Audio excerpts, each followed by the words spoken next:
¿qué tal? Hola, hola, Aquí bienvenido. estamos en ojalá como todos los días, y hoy comenzamos con la inauguración del acto de inauguración de Riito en La Vega. Ese proyecto de Riito, que como hemos dicho otras veces, es un proyecto enorme, porque como bien destacaba el ministro Peralta, ahí se construyeron 500 nuevas viviendas, pero las que se remodelaron, las que fueron más de 1.500 viviendas. De manera que hay 1.000, 2.000 familias que fueron de manera positivamente impactadas.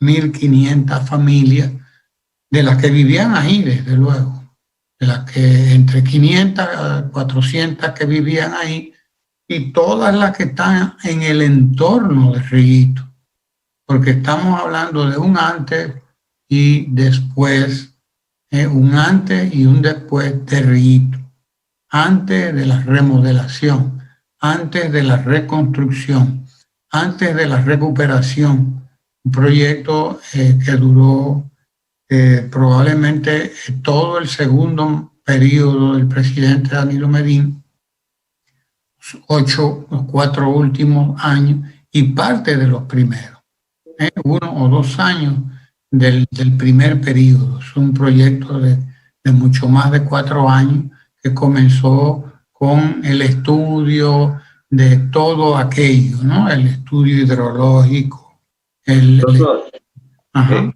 ¿qué pasaba en el rito? ¿Qué era el rito antes de y por qué se intervino en La Vega? El río es un ramal, el río Camus, que se mete ahí en esa parte de abajo de La Vega. Y hace 30 o 40 años eso no era un problema, porque eso no se urbanizó. Eso era parte de la parte de monte, digamos, de La Vega.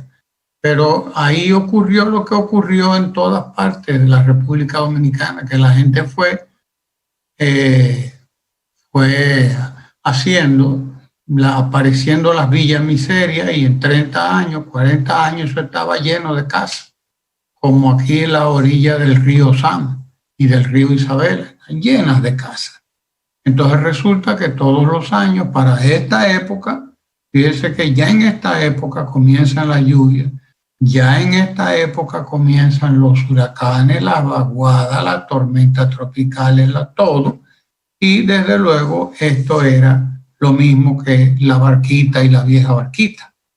Lo mismo, desde que había un tiempo de agua, pues a huir todo el mundo con los trastes en la cabeza, a refugiarse en cualquier sitio, y cualquier tiempo de agua se llevaba el puente que hubo que hacer, que es el puente que conecta por ahí, se sale por ahí también a la parte de afuera ya de La Vega, a la autopista Duarte, si uno quiere incluso, o a una de las avenidas que circunvalan a La Vega, de las avenidas más recientes. Entonces la Juan Bosch, la Pedro Rivera, qué sé yo, una de esas avenidas por ahí, conectan casi todas. Pero desde luego, cada tiempo de agua se llevaba el puentecito ese. Cada puente de agua se llevaba porque era un puentecito en cierto modo, en cierto modo. Lo que se acaba de hacer ahí es un verdadero puente, un puente de verdad, pero además se acaban de encajonar las aguas.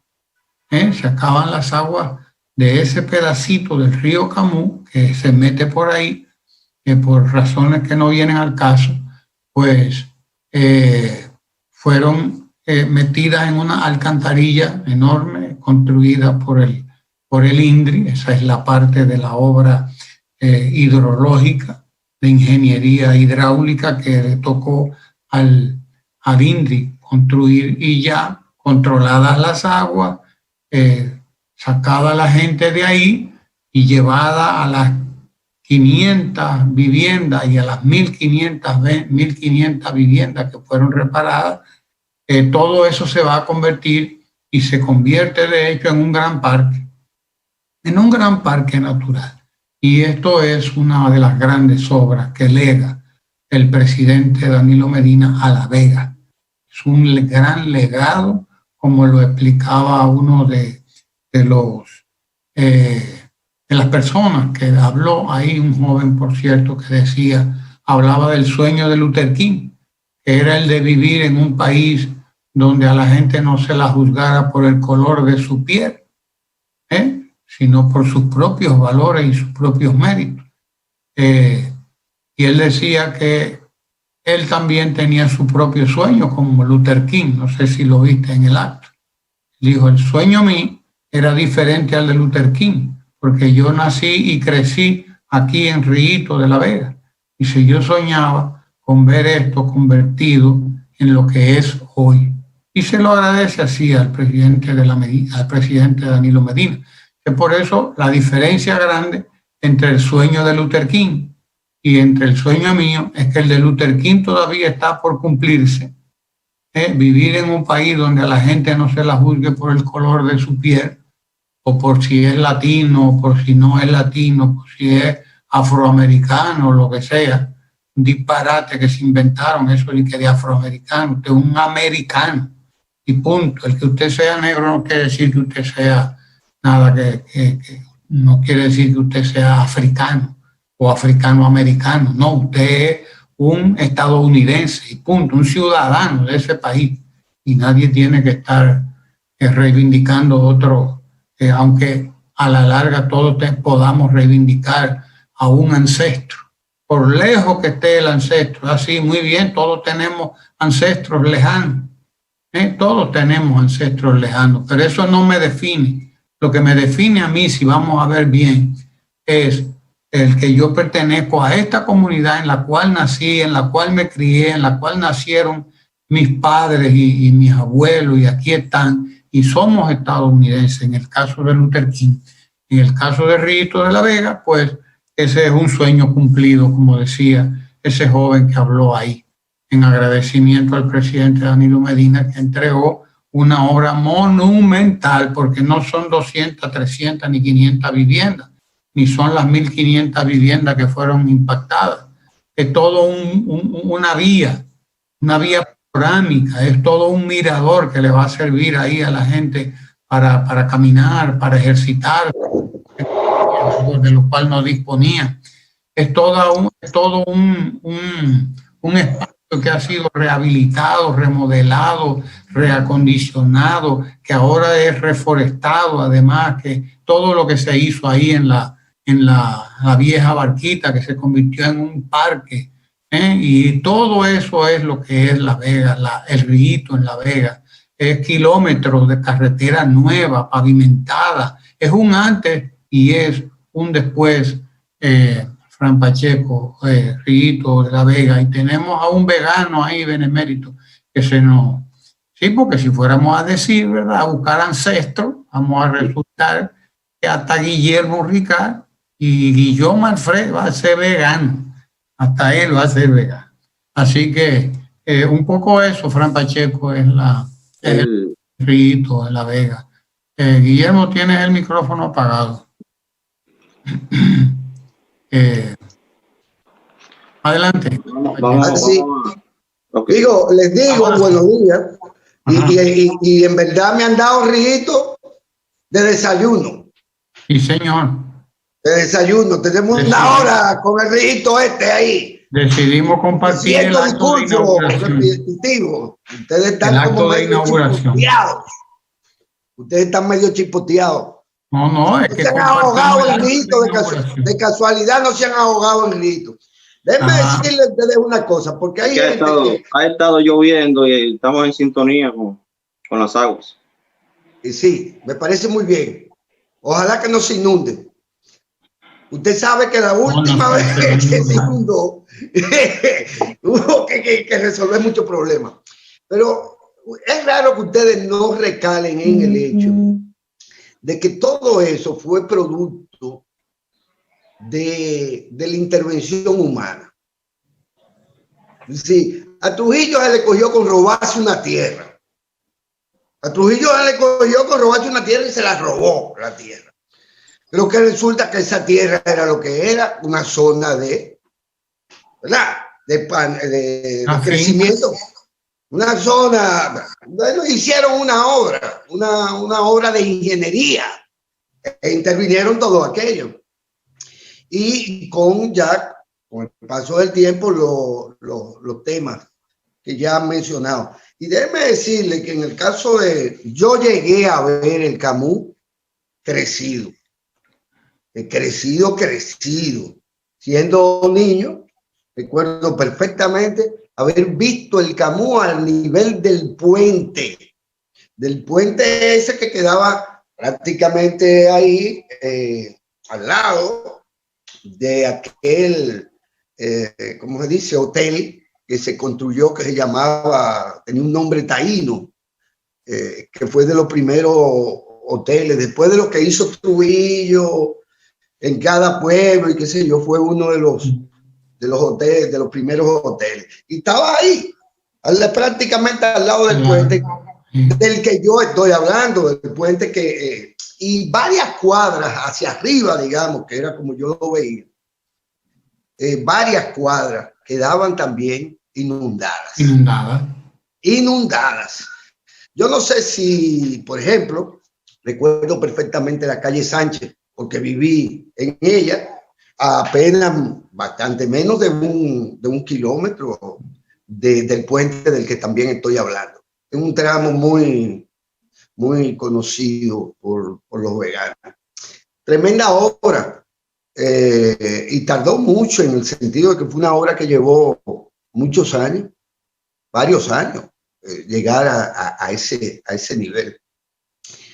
Y sin duda es una obra importante y de mucho impacto, incluyendo uno que quizás no destaca a la gente, que es el de,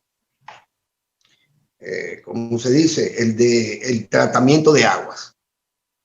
Tratamiento de agua, que es una obra importante, no solo para estas comunidades más cercanas al eje central del proyecto, sino para cantidad de personas.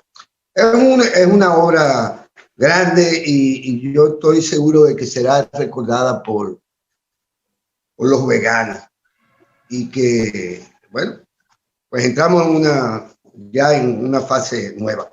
A mí personalmente me atrae la idea, ya conozco Rito, el nuevo Rito, por así decirlo, pero a mí me interesa ver tanto la circunvalación y hacer el recorrido hacia donde me lleve de Santo Domingo, porque creo que todavía es un bonito paseo, incluyendo el primer tramo, que uso de vez en cuando porque me ahorra mucho tiempo, entaponamiento, además me pone relax, porque es aún un paseo, el tramo que va desde, digamos, la 6 de noviembre, ¿verdad?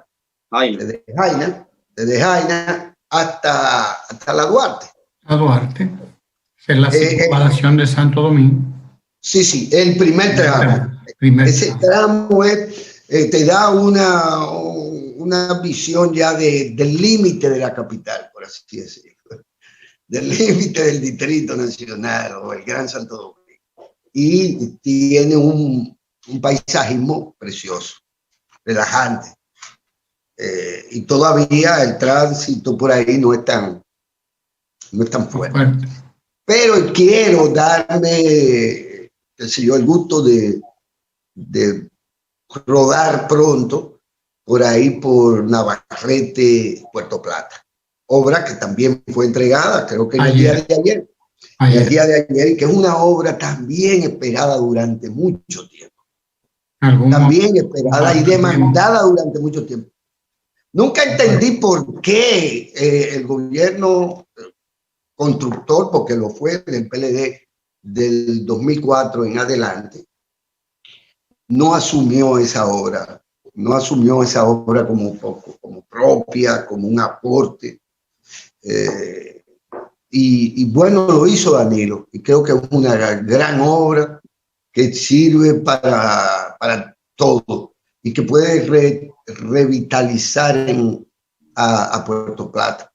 Pero además, Santiago merecía no solo la carretera Joaquín Balaguer, Joaquín, ¿cómo se llama el segundo nombre? Que no es Amparo, sino Joaquín algo, Balaguer. Balaguer Ricardo, Joaquín Amparo. No es Amparo, Ramón. Yo pensaba que era Amparo y estaba hablando mentira. Balaguer Ricardo. Tiene otro nombre, no es el Amparo. Es un error nuestro, es un error porque yo también lo he usado mucho a través del tiempo, pero no es Amparo, es otro nombre el que lleva Balaguer, Joaquín. Bueno, esa carretera, además Santiago la merecía, porque es una carretera de gran impacto económico. Y es una carretera, tanto la de Joaquín Balaguer como la de Navarrete y demás. Santiago impacta a toda la línea. Santiago seguirá y es centro de la economía, por lo menos de la economía de la mitad del país, de la mitad digamos, por eso Santiago es Santiago, como se dice. Merecían eso y Danilo Medina la tomó y la entregó. Y se debe sentir también súper orgulloso por eso. Vi a alguien. Toda la zona, todo el Cibao. Sí, a todo el Cibao. Que tiene su propia lógica, Tanto el Cibao como Puerto Plata fueron centros de la historia de la República Dominicana. Fueron centros de gobierno dominicano incluso. Así es. Y estoy casi seguro de que las recuas, pues, fueron las que fueron trazando esos caminos y fueron trazando esa carretera, esos tramos, porque, bueno, de allá procede todo también, ¿verdad? Y de hecho, también se quiere minimizar los primeros crímenes de los españoles se cometieron por ahí. Crímenes contra la población. Por ahí fue que entraron. A la población que los había acogido, que los acogió y los trató como si fueran dioses. Desde que el tipo cogió para atrás y dejó al grupo, ahí se armó lo que uno pueda imaginar que se armó ahí, concluyendo de algún modo con la muerte de todos esos delincuentes. Creo que eran delincuentes que se dedicaron a violar a todo el mundo y a faltarle respeto a todos los taínos de por ahí. Pero bueno, eso es otra historia, pero vi que alguien en las redes en algún momento, incluso resentido, no sé por qué, una mujer, hablaba de que no se había terminado la carretera del Coral, creo. Uno de los tramos,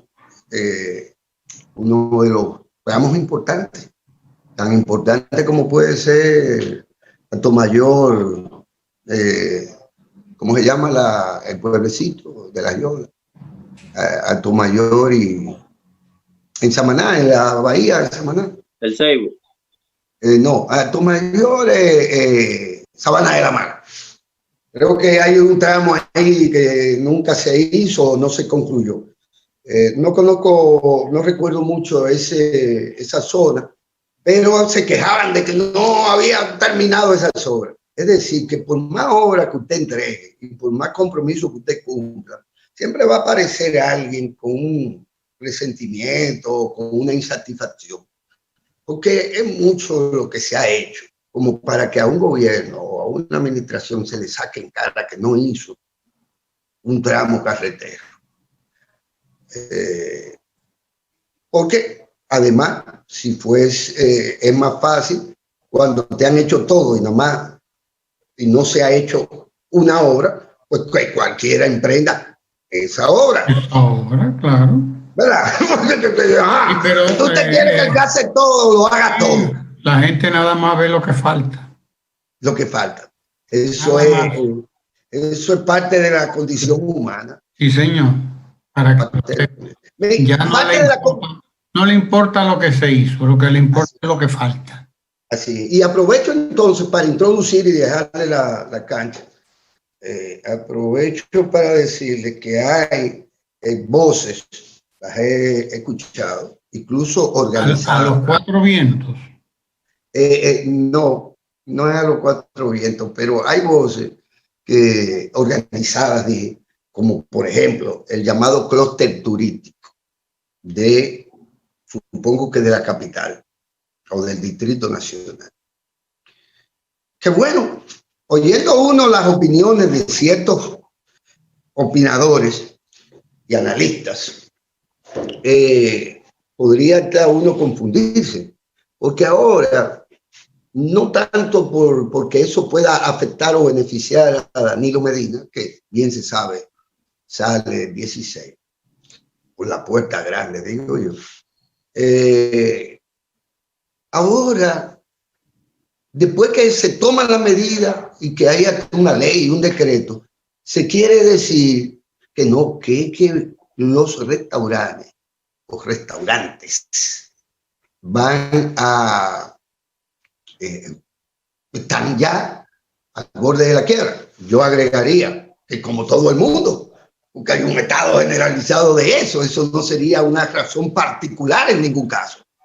Es decir, todo el mundo tiene dificultades, todos los sectores, pequeños, grandes, medianos, hasta las prostitutas tienen dificultades porque a los azarosos le ha cogido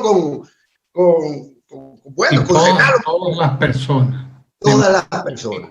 Todas las personas y todas las empresas tienen problemas. Exactamente. Entonces, sin embargo, se quiere hacer la excepción y decir, bueno, es que hay que variarle a ellos, hay que hacer excepciones, porque toda esa gente vive de eso, los empleados, que hay las propinas, en fin, cantidad de argumentos para tratar de que el toque de queda no sea toque de queda, más que para algunos en cualquier caso, y que se le busque la vuelta al caso de ellos en particular. Y tú dices, pero esto es una particularidad. Y sé que es difícil la situación para todo el mundo. Y precisamente por eso entiendo que el propio presidente electo pues anunció que iba a mantener las ayudas y la solidaridad gubernamental, iba a mantenerla, con tal cual lo hicieron las autoridades del país desde que esto estalló y formularon el plan para hacerle frente y que esto no se convirtiera, y nunca se contó con ninguno fondo de la AFP. Eso es un invento político que pretende confundir aún más a la población. Nunca se pensó hacer eso. Lo que sí se tomó en cuenta es que lo que se hiciera tuviera los efectos deseados. Es decir, ayudar a la gente sin dañar la macroeconomía y sin alterar de golpe la tasa de consumo. El consumo, porque si se para el consumo, se para todo y se para la economía.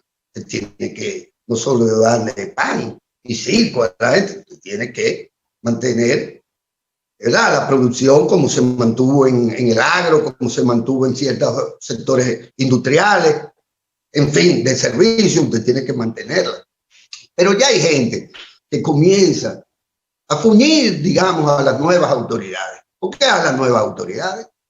Que ya convinieron con las salientes en esta nueva, ¿verdad?, emergencia nacional. Tienen ya sus propias estrategias, le faltan 20 días, qué sé yo, para estar en el Palacio Nacional y comenzar a aplicar lo que van a aplicar.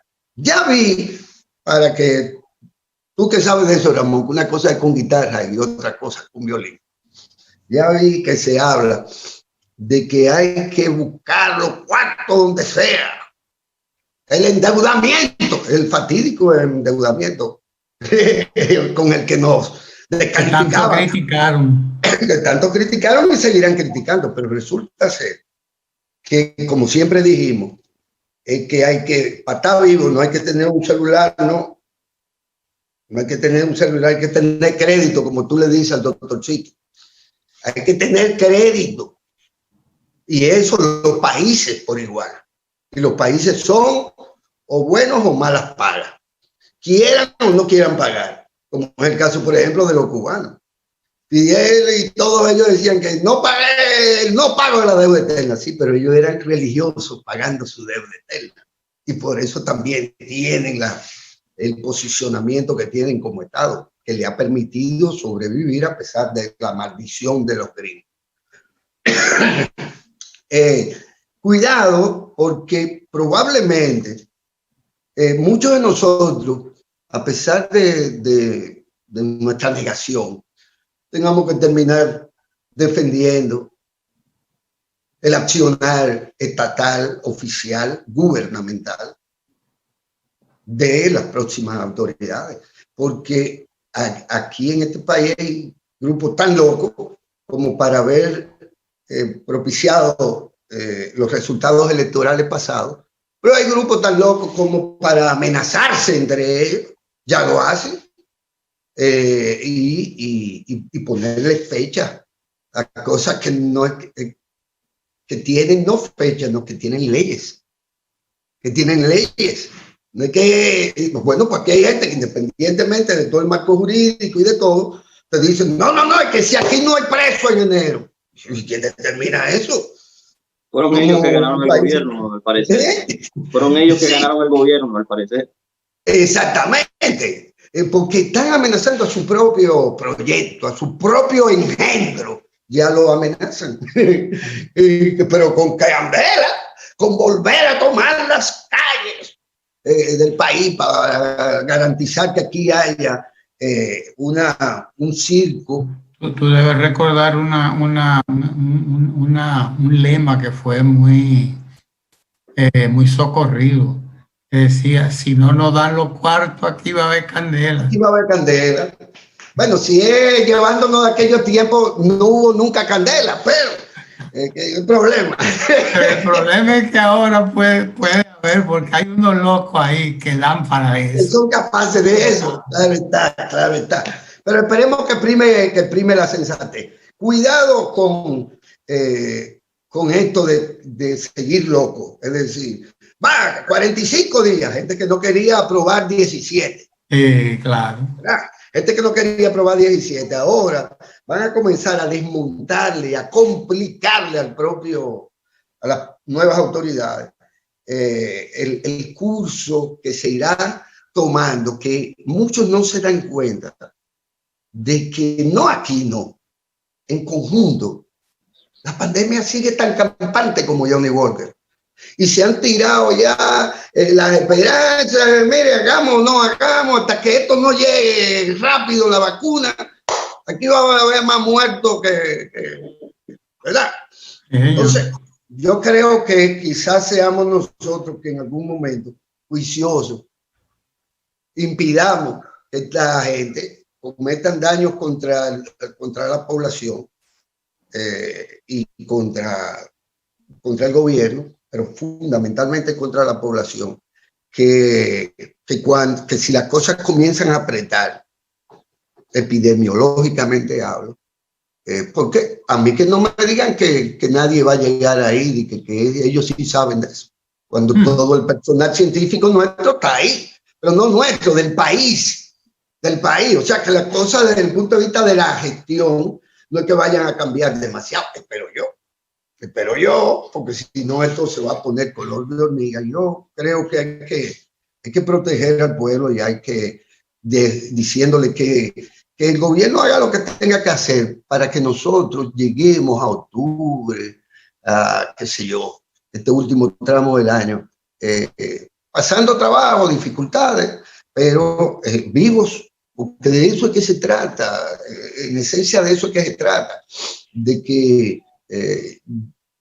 después que se nos mueran los más críticos, el grupo más eso va a seguir con los jóvenes, como ahora, que se sabe que ahora son jóvenes los más contagiados, y que la tasa de contagio es muy alta y lo seguirá siendo.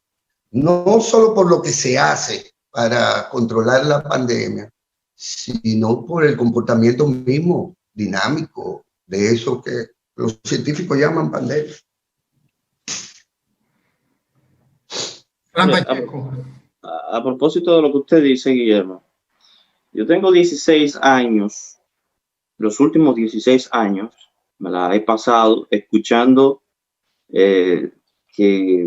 sobre el endeudamiento, el peligroso endeudamiento de forma apocalíptica, es un cataclisma, el endeudamiento de la República Dominicana, y que llegaríamos a un punto de endeudamiento, pero son 16 años escuchando eso, y lejos de crear un problema a la República Dominicana, el endeudamiento, pues se ha manejado bastante bien. Si hay una cosa que se puede aplaudir de los gobiernos del PLD, además de todas las otras, es el buen manejo de la economía. Y mientras unos economistas dominicanos, evidentemente parciales, pues andan de programa en programa, diciendo que el endeudamiento, advirtiendo sobre este gran peligro que representa el endeudamiento en la República Dominicana, otras organizaciones internacionales de peso, de grandes economistas, que concentra grandes economistas, como la Comisión Económica para América Latina y el Caribe, el Fondo Monetario Internacional, el Banco Mundial y calificadoras de riesgos,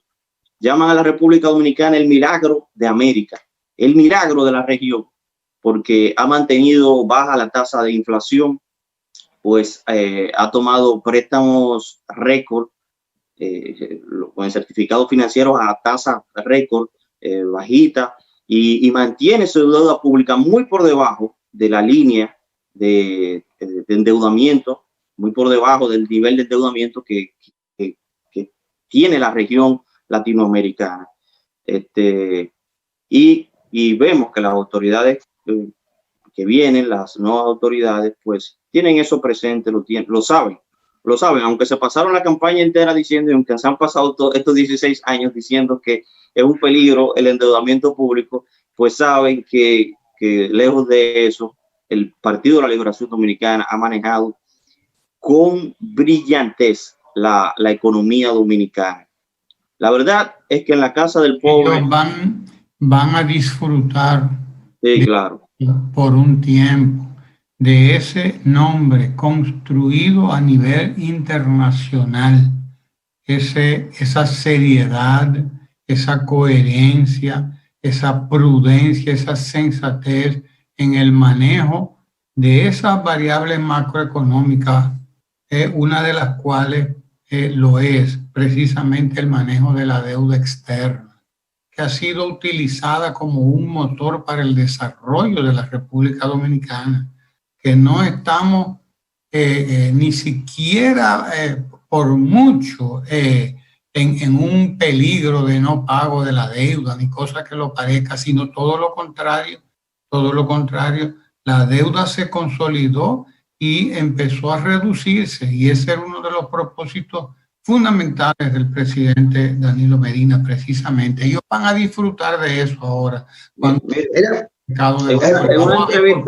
una de las últimas entrevistas que se le hizo al presidente Danilo Medina, él decía, todo el mundo o la oposición vive hablando de la deuda, de lo que tomamos de deuda como gobierno, pero nadie me pregunta cuánto hemos pagado.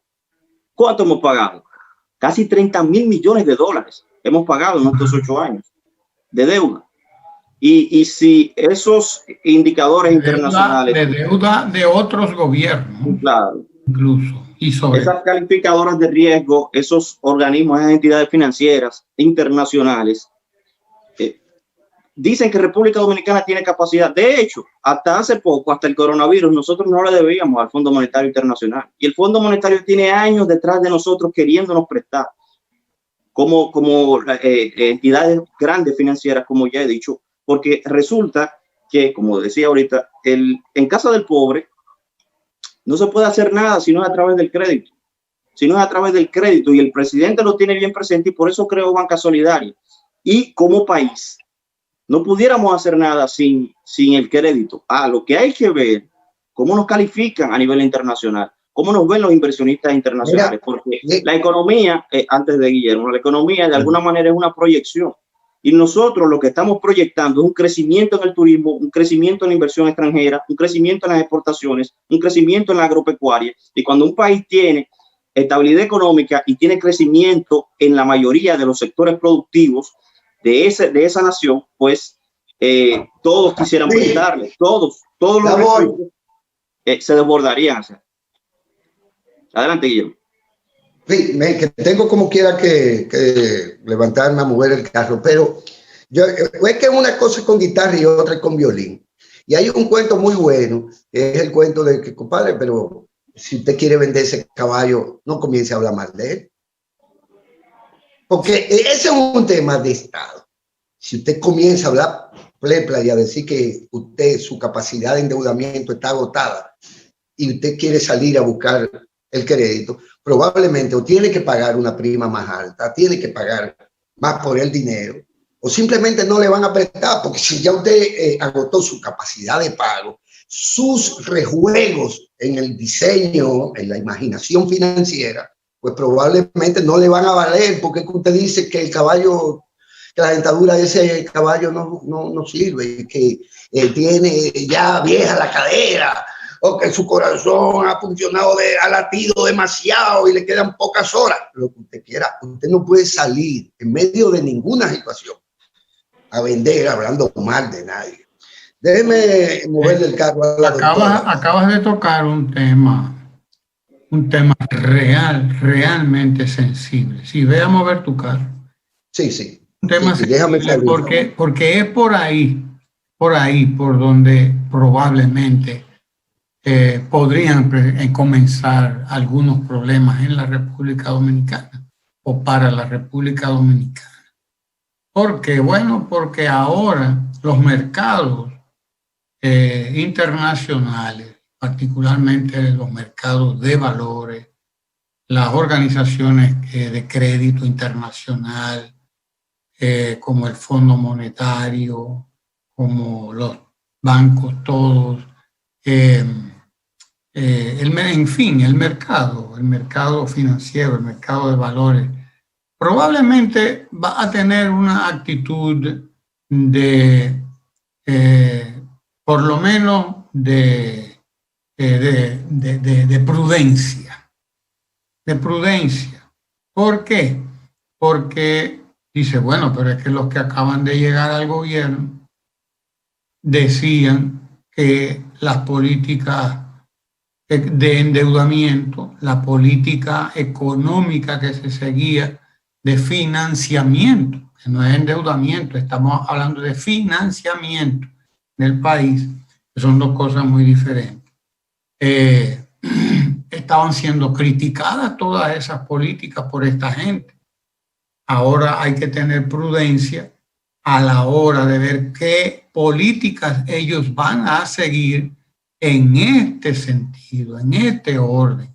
Y por lo tanto es de temer o es de esperarse que las calificadoras de riesgo y que todo el mercado internacional, el mercado de valores, pues que tenga una actitud de prudencia frente a las nuevas autoridades y tenga que esperar cuáles son las políticas que ellos van a definir, porque resulta que República Dominicana, como tú decías, Frank, no está entre los países más endeudados de América Latina.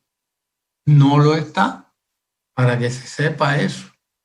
Cuando buscamos la gráfica, una de las últimas gráficas de la CEPAL, y que ve toda la región, vea toda la región, vamos a ver que la República Dominicana está entre los 10, 12 países menos endeudados de América Latina. Y que Jamaica está en el extremo de los países más endeudados, por ejemplo, de los más endeudados.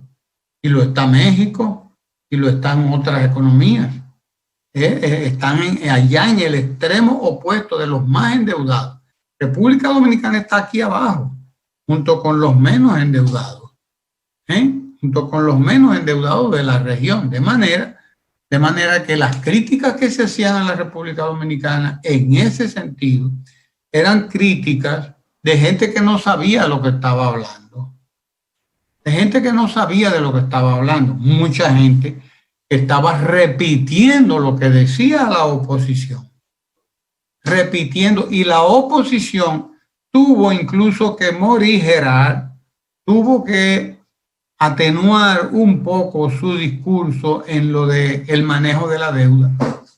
Tuvo que bajar un poco, bajarle el tono a la cuestión de la deuda. Precisamente por eso, porque ellos sabían que ellos tenían posibilidades de llegar al gobierno y que por lo tanto ellos iban a ser beneficiarios, como lo son hoy, lo serán a partir del 16 de agosto, beneficiarios de un manejo prudente, sensato, progresista del financiamiento, que ellos reducían a deuda. Pero una cosa es deuda, otra cosa es financiamiento. En sus primeros 4 años de gobierno, el presidente Danilo Medina pagó más de 14.000 millones de dólares de deuda, entre capital e intereses, y no era deuda suya. Estaba cumpliendo compromisos de Estado, porque esos son compromisos de Estado. El presidente Danilo Medina estaba pagando deuda contraída por Leonel Fernández, deuda contraída por Hipólito Mejía, deuda contraída por los que estuvieron antes ahí, deuda incluso muy imprudente alguna de ellas, deuda muy imprudente alguna de ellas, y todos seguimos pagando el descalabro del 2000 al 2004, sobre todo 2003-2004, el descalabro de la parte final del gobierno del presidente Hipólito Mejía, que fue un descalabro que nos dejó deuda cuasi fiscal ahí en el Banco Central, que todavía estamos pagando y todavía estamos mirando a ver cómo es que la vamos a honrar, cómo es que la vamos a enfrentar, porque hay que hacer un plan nacional para eso. Y toda esta gente lo que estaba era haciendo oposición al financiamiento, profesor. Sí. Al financiamiento le llaman deuda y a la inversión le llaman gasto. Así mismo, porque no distinguen entre un concepto y otro. No distinguen entre un concepto y otro de manera oportunista. De manera oportunista y por hacer demagogia, politiquería. Bueno, después redujeron, le bajaron el tono a lo de la deuda y le subieron el tono a la corrupción y a la impunidad. Dos cosas que no tienen nada que ver con los gobiernos del presidente Danilo Medina, porque no tienen nada que ver con el presidente Danilo Medina, pero es muy fácil venderlas al ignorante, es muy fácil venderlas al resentido, al que tiene problemas de que, bueno, yo veo que a Fran le va bien, a mí no me está yendo tan bien como a Fran, pero él no se detiene a pensar que Fran se pasó años estudiando en la universidad, años preparándose, demostró además capacidades que muchos de los resentidos no tienen, por eso no crecen. O sea, no ven cuál es la diferencia está en la educación. La diferencia está en la educación. Tampoco ven el todo, porque se ven ellos, pero en el todo. Claro. Como país nada más ven la parte, no ven el todo. Por eso eran incapaces de ver un país en crecimiento. Eran incapaces de ver un país en crecimiento como estas obras que está entregando el presidente Danilo Medina. Son precisamente el fruto de un manejo prudente, sensato y progresista de la economía. Todos esos hospitales que fueron intervenidos, 56 hospitales, no hubieran podido ser intervenidos en una economía en crisis, en una economía como ellos entendían estaba quebrada. No se hubieran podido remodelar casi 60 hospitales y reconstruir muchos de ellos y construir desde la zapata a una parte de ellos incluso y equiparlos como están equipados con lo último de la tecnología en materia de salud, en materia de ciencia de la salud. No hubiese sido posible que el presidente estuviera entregando ayer todas las carreteras que entregó, porque ayer lo que entregó no fue solamente la carretera Navarrete-Puerto Plata, entregó una cantidad de carreteras por ahí, Villacinda, La Penda, la no sé qué, la no sé cuánto, y entregó la carretera Sosúa, Cabarete, Puerto Plata también. No solamente entregó la carretera esta de Navarrete Puerto Plata, que todos los gobiernos anteriores miraron para otro lado, no la construyeron. Él la asumió, dijo, yo voy a construir, lo dijo incluso en la campaña electoral. La campaña electoral del 2012 ya lo dijo, yo voy a construir esa carretera, nada más es cuestión de que yo tenga el momento y tenga el financiamiento que se requiere. Y efectivamente, a partir del 2012 empezó un manejo sensato, prudente, progresista de la economía, y empezó la economía dominicana a crecer, empezó a reducirse el déficit del gobierno, ese déficit fiscal que dejó Leonel Fernández en un 7%. El presidente Danilo Medina va a dejar el déficit y se estuvo manejando con un déficit de un 2 y un 2.5%, cuanto más un 3%, cuanto más. La tasa de inflación bajita también. Entonces, si no hubiese sido por la pandemia del coronavirus, que nos mete a todos en una situación casi cataclísmica, catastrófica realmente, estuvieran recibiendo una maravilla de país, una maravilla de economía, y no una maravilla porque lo dice uno, una maravilla porque lo dice, como tú lo explicabas, la CEPAL, una maravilla porque el mismo Fondo Monetario Internacional, una maravilla porque lo expresan las mismas calificadoras de riesgo internacionales, Fitch Rating, y todas las otras que califican a la República. Incluso la República Dominicana mejoró su calificación de B menos, B más, a B menos, que es, según lo tienen ellos su calificación, mucho mejor que B más o B menos, B. Eso provoca que nos presten a bajísimas tasas de interés. Claro, el que debe mucho, ustedes, el que debe mucho, el que está en el CICLA, nadie le presta. Ustedes son representantes de Lehman Brothers o algo así. Da la impresión. Ustedes son lobistas de Lehman Brothers. No, pero nos llevamos de lo que dicen. Nos llevamos de lo que dicen. Y nos gusta ver si nos califican bien o mal, porque es importante también, porque estamos en ese sistema. La pandemia. Querramos o no, estamos en ese sistema. La pandemia es una variable que afecta a todo el mundo. Sacada esa variable, el modelo y la predicción que se podía hacer, tú lo has descrito. Pero los principios macroeconómicos de la economía están ahí, intactos, a pesar de pandemia.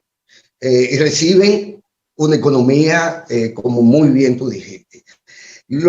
Además, Ramón, mira, hasta que nosotros no dejemos que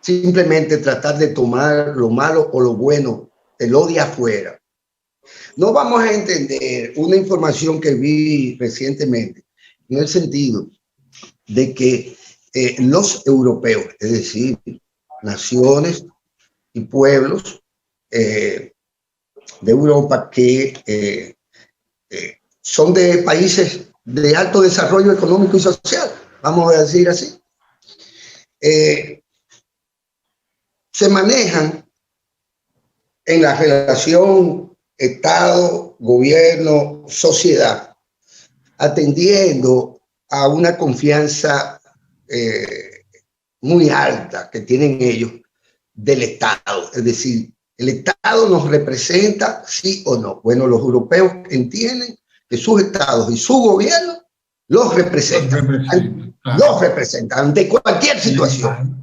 Y de hecho, cuando te escuchaba sobre el tema de las grandes obras y de lo que hizo el presidente, también porque él tomó la gestión de los procesos, pensaba entonces yo en eso, es que todas esas obras, Ramón, don Juan las hubiera hecho en sus 4 años del 63 al 67, digamos. ¿Por qué? Porque esas son obras que fueron demandadas por la sociedad y los gobiernos no se las hacían.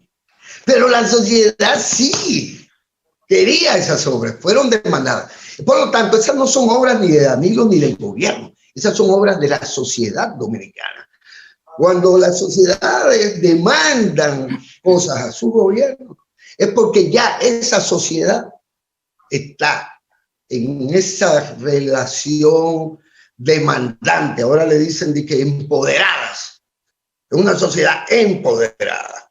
Y lo que se hizo atendiendo a eso que es, no el gobierno enemigo, no el gobierno enemigo de la población, no, todo lo contrario. Es el gobierno del pueblo, para el pueblo y por el pueblo. Eso parece una de estas frases manidas que dicen los politiquitos americanos, pero es así, gobierno del pueblo, que eso es lo que tienen que ser los gobiernos. Las sociedades no pueden andar por un lado y los gobiernos por el otro. Danilo sintonizó todo y por eso arma una partitura en donde se reivindica la participación de la gente. Y para dedicarle a ustedes, amigos míos, solo una parte de un compueblano tuyo, Ramón, que decía en un... Todo el tiempo de Amalaya. Ya, pero yo te digo ahora. Sí, sí. Te digo, déjame leerte esto. Canto triste a la patria bien amada, de Inchautegui Cabral. Y en una parte de ella dice: patria, jaula de bambú es para un pájaro mudo que no tiene alas. Patria, palabra hueca y torpe para mí. Mientras los hombres miren con desprecio los pies sucios y arrugados y maldigan las proles largas y en cada cruce de caminos claven una bandera para lucir sus colores nada más. Mientras el hombre tenga que arrastrar enfermedad y hambre y sus hijos se esparzan por el mundo como insectos dañinos y rueden por montañas y sabanas extraños en su tierra, no deberá haber sosiego, ni deberá haber paz, ni es sagrado el ocio. Y que sea la hartura castigada mientras haya promiscuidad en el triste aposento campesino y solo se coma por las noches. A todo buen dominicano hay que cortarle los párpados y llevarle por extraviadas sendas, por los ranchos, por las cuevas infectas y por las fiestas malditas de los hombres. Patria, y en la amplia bandeja del recuerdo, 2 o 3 casi ciudades, luego un paisaje movedizo visto desde un auto veloz, empalizadas bajas y altos matorrales. Buen final, Héctor Inchautegui Cabral. Muy bueno, excelente, Guillermo. Para culminar este ojalá de hoy, nosotros mañana pues tendremos aquí a Inca Matila y a 2 representantes, no recuerdo el nombre de la otra persona, del Programa de las Naciones Unidas para el Desarrollo, que vamos a hablar de economía en tiempo de coronavirus, pequeñas y medianas empresas, MIPYME, en tiempo de coronavirus, con estos 2 representantes, uno del Ministerio de Industria y Comercio, que lo fue por un tiempo, y la representante en el país de el PNUD, el Programa de las Naciones Unidas para el Desarrollo. Así que los esperamos, quédense ahí con la mejor programación de la televisión dominicana, el canal 4RD, no se mueva de